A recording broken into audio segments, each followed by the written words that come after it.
બધાને મારા જય શ્રી કૃષ્ણ. નિત્ય પ્રકાશની આજે એક અનોખી વાત.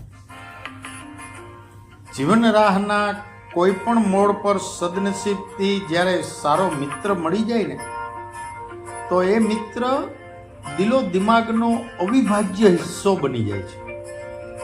સમય જતા કોઈ કારણથી એ મિત્ર આપણાથી દૂર થઈ જાય ને, ત્યારે મનમાં એક ખાલીપો છવાઈ જાય છે.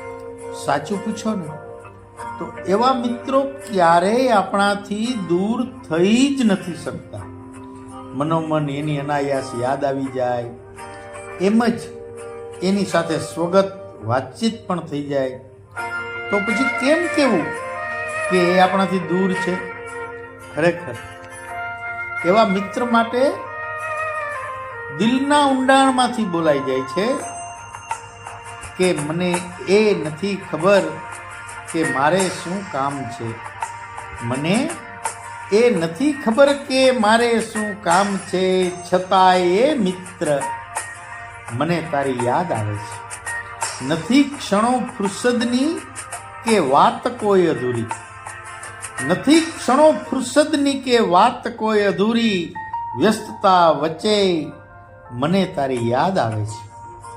નથી અટકેલા કામ કોઈ સ્વાર્થના કે પરમાર્થના, ગુંગળાઈ વાતો હેતની તો મને તારી યાદ આવે છે. માણસો તો છે ઘણા, પણ ક્યાં ઝીલાય છે હાસ્ય કે આંસુ? નિંદા કરવા આપણી અહીંથી જવાની રાહ જોવાય છે.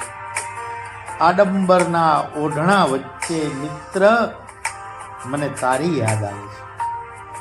ભીડની વચ્ચોવચ્ચ જાણે ઊભો છું, સાવ એકલો અજાણ્યો. ભીડની વચ્ચોવચ્ચ ઊભો છું, જાણે સાવ એકલો અજાણ્યો, કરવા હૈયાને હળવું બસ મિત્ર મને તારી યાદ આવે છે. વાત નિત્ય પ્રકાશની.